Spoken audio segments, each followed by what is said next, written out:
Oh, man, you want to talk about some sports here in L.A. L.A., tough weekend if you are a UCLA fan. And what do I mean by that? Well, I am a UCLA fan. I'm a former Bruin myself. You're a UCLA baseball legend. You're not just a fan. I had some legendary moments, D-Fish. Thank you for pointing that out. D-Fish knows. Why don't you people know? So I went to UCLA, number one in the nation, baseball. Ranked number one from day one of the season all the way to the final day, 51-5 on the season. Just unbelievable team. Man, what a heartbreaking weekend for them, hosting a regional at Jackie Robinson Stadium in Westwood. They drop a game on Friday. I was at the game. They drop a game to the number 4 seed St. Mary's. It was a tough loss. By the way, St. Mary's could hit a little bit, but UCLA's bats just didn't wake up, and then they go into the next day. They get a win in walk-off fashion. I come back for Sunday. They get walked off by St. Mary's again. This is a team that didn't lose 2 games in a row all year. This is a team that didn't lose a single series, and they lose the playoff series. It was a real raw. It was sad to see. They got a guy that they got a class right now that's going to be entering the draft that's going to be really, really drafted high. It was a bummer. And then, of course, last night I was thinking even the basketball side going, you know what, the men's basketball team couldn't get it done, but you know what, the women got this, and they did. So that's what my mind was. Hey, men's baseball team couldn't get it done. Well, the women got this. The women got it. Oh, man. Women got eliminated from the College World Series last night, too. That was a tough game, too. Just a rough day for the Bruins, man. Yeah. I mean, I had not gotten a chance to see the guys get after it, this season. But obviously over the last couple of weeks, and then with us talking so much about it, like I was tracking their scores. But historically, again, I've just always favored, Little League World Series, Women's College World Series.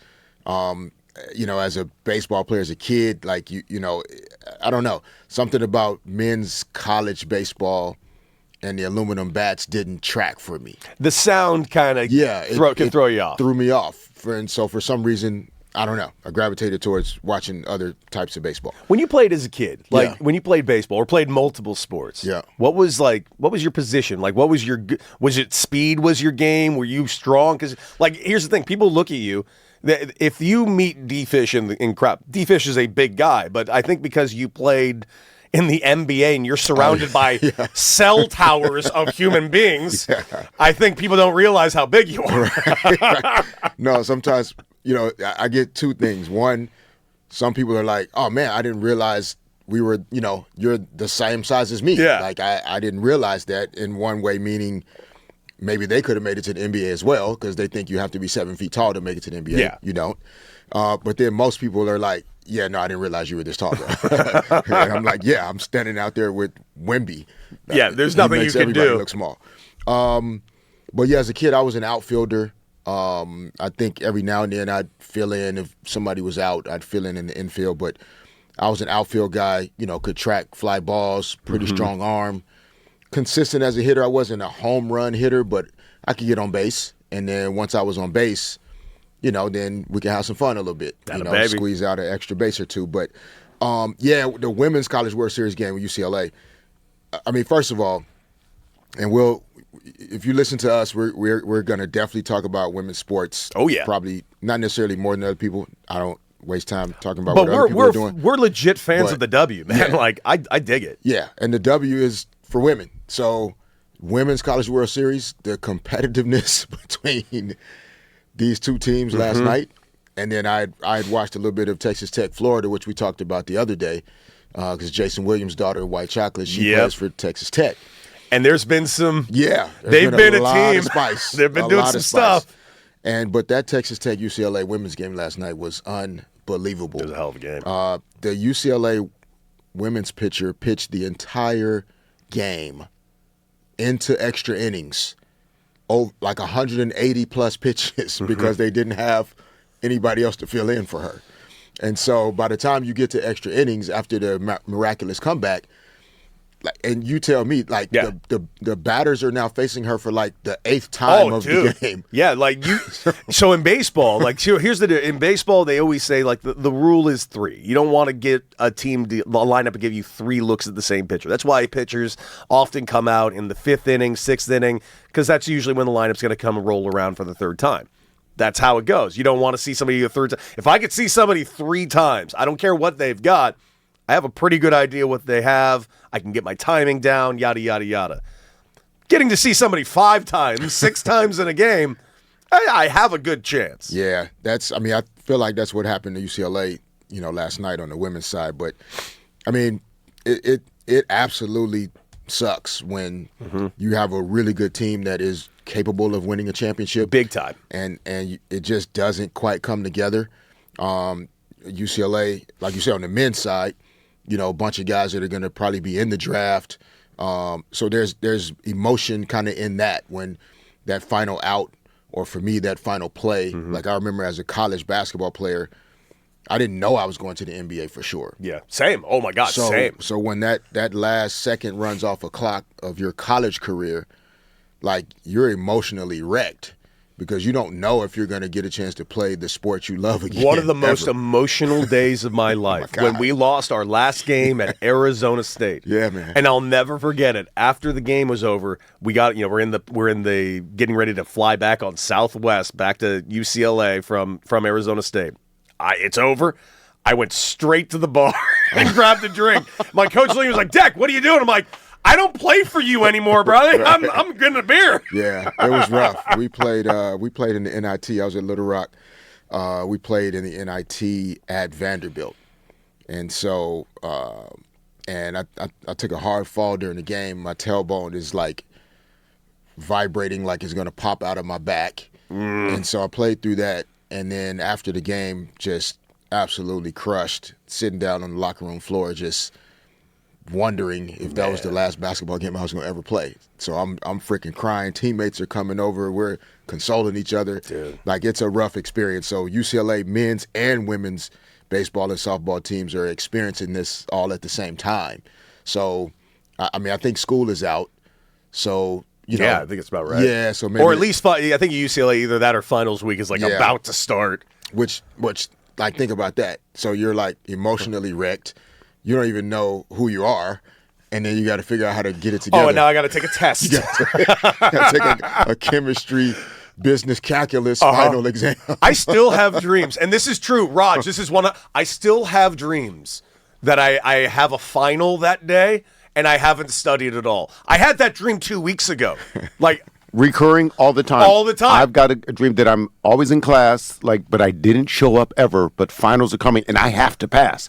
Like, I have to pass. I can't get held back. Recurring all the time. D-Fish, you got any recurring? Because I have one more other recurring. I have 2 recurring dreams. It's that dream where I'm always like not ready for a test, and the other one, I don't know why I keep having this exact dream.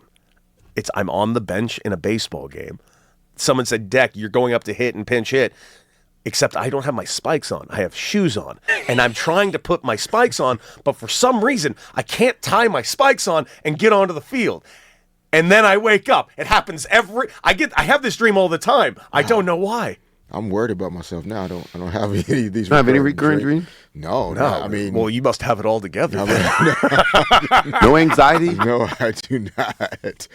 They vary. I don't know and a lot of times when I have dreams, like, if I don't, like, immediately try to do something to write it down or track what it was, like, I'll forget, halfway through the day, like, what that was. I think the recurring dreams I have are more like you feel like you're falling, sometimes, and, like, right before you hit the ground or right before something bad is going to happen, like, you wake up. And there's times where I have to tell hold on, this is a dream. Just wake up, bro. Wake up. Like, every once in a while. Michael Myers is about to get you. Dude, Michael Myers used to always get me. Wake up. He always get me. It's always Michael Myers. Yeah. And by the way, it's in the chat right now. Oliver Garrett said about the UCLA, the LA Bruin fans keep blaming the coach. The fan base, they are saying it is the coach's fault. I can't stress this enough. Coach John Savage, is not only the best UCLA baseball coach ever, he is maybe one of the best college baseball coaches ever at this point. He's got a national championship. He's been to Omaha like 5 times with this team. Got UCLA's first championship. To say it wasn't his fault, I think this was just bad luck and a combination of. For instance, we'll get into this probably at some point because I do think college baseball has a very big problem because I sent you guys both a video, Raj and D. Fish, about a guy who got kicked out of his game yesterday in the Georgia Regional. Yeah. And he hits a home run, a go-ahead home run, and he celebrates. You know, he gives it a nice little pimp job. He gives it a nice little, and he takes his time. And I'll admit, the celebration was a lot. But then he's ejected. And with an ejection in college baseball comes a 1-game suspension. There were a lot of ejections this last weekend in college baseball, and it's really, really, really gross. When it comes to UCLA baseball, their bats got cold. They had an ejection starting into the playoffs. They had a player named Gasparino who got ejected from the final game of the Big Ten championship, which means he's suspended for the first game of the playoffs. Their right fielder pulled his oblique. Their starting pitcher wasn't available, so they were a little shorthanded, and their bats never got it together. And it was sad to see it happen. You got to tip your caps to the other. By the way, that's the other thing that I feel like people always forget. Oh man, you let down your team. Say we get a massive upset in the NBA, dude. Are they always upsets? Those guys on the other team get paid too. Agreed. I there are years where it just doesn't happen for a combination of reasons. Like you said, whether it's injuries, timing. One thing that crossed my mind, and again, I don't know if baseball, athletes have similar ways of how they, like with the College World Series format, if you're a number 1 team and number 1 seed like UCLA, you're planning to go to Omaha and be around for a while. Yeah. So how you approach a first round matchup or a regional matchup, inherently, internally, you're not thinking about this as the last game that I might play. Yeah. And so your urgency is there in terms of you're ready to compete, but you're not St. Mary's came into the matchup thinking, bro, I have to play the best ball game of my life. It's balls to the wall in order for us to win and advance. And sometimes just that subtle difference between a team that's high-seeded, high talent, looking to win a title, it's like you're thinking about preparing yourself to run a marathon. And every team you play against is sprinting from, they're doing a 100-yard dash, and sometimes they beat you to that 100-yard marker, and then it's over. It is. Before you can really get yourself going. And it seems like, both men's and women's kind of got themselves into that situation where before you can even realize it's no longer a marathon, you got to sprint. But your opponent's been sprinting already for 4 or 5 innings. And it's just too late. And it's too late to kind of get the motor going. And so, it's what, it's why the tears come, right? The 2 seniors on the women's side, just hugging their coach. Man. And she and their coach gave such an emotional speech afterwards. Yeah. And it was just, it's heartbreaking. It's heartbreaking to see it end this way. But also, going out, if your last college game is in the College World Series, man, what an accomplishment, right? Yeah, big time. Every season doesn't end in a championship. It's honestly why you see the reactions and the celebrations the way you do. You see grown people or, college athletes, young adults celebrate like crazy when you win because it's actually really hard to win. And so if it was easy to win and win at the highest level, you wouldn't get the celebrations and the craziness that you do. People would just kind of ho-hum it and walk off the field and move on about their day. But the crazy celebrations and some of the antics even just come from the realization that I had to pour every ounce of myself into this journey. Yeah. And it paid off. You don't know if it's going to pay off, but sometimes it does and sometimes it doesn't. And so, you have to tip your cap to your opponent. And, SGA talked about it as well. You just have to get better. You can make excuses or you can talk about realities, injuries, ejections, other setbacks. those are not excuses; those are realities.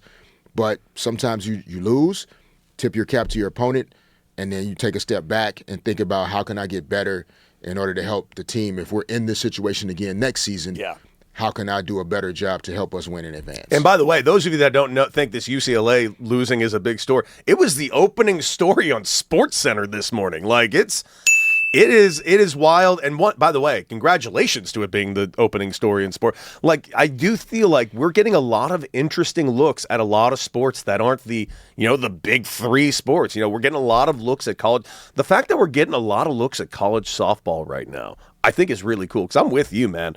I love watching college softball. The only thing that drives me nuts about college softball is there isn't like a big push into a professional softball league right now the way there is in the W. But what we're seeing with the W and what we're seeing with the women's soccer league, do you think that we might eventually get ourselves, maybe a real legitimate pro softball league? I believe we're getting there. If I'm not mistaken, I believe there's a professional league in volleyball now that's starting to grow. I think Love B or something like that. We'll get the clarity on what the league is called, but I do believe there are some leagues professionally, building traction, and major sports, major pro sports are like, that's big time stuff. It takes a really, really long time to build a league that would even compete or compare to that. But I believe in women's volleyball, there's a league that's starting to grow. Mm-hmm. I think I heard softball, there's some things starting to come together as well. Good. Just so that there's a pathway. I mean, again, we have to think about the fact that if you have a passion or something you love to do, just a pathway to continue to pursue that, even after you finish college, is really important. I mean, think about how many weekend warriors and people play in men's leagues, women's leagues, so many church leagues, especially out here in Southern California. Yeah, to have that opportunity to play professionally, doing something you love to do, is a really cool opportunity. So, Love B is the name of the league you're talking about. Yeah, that's the volleyball league. Love B. Yeah, good name, by the way.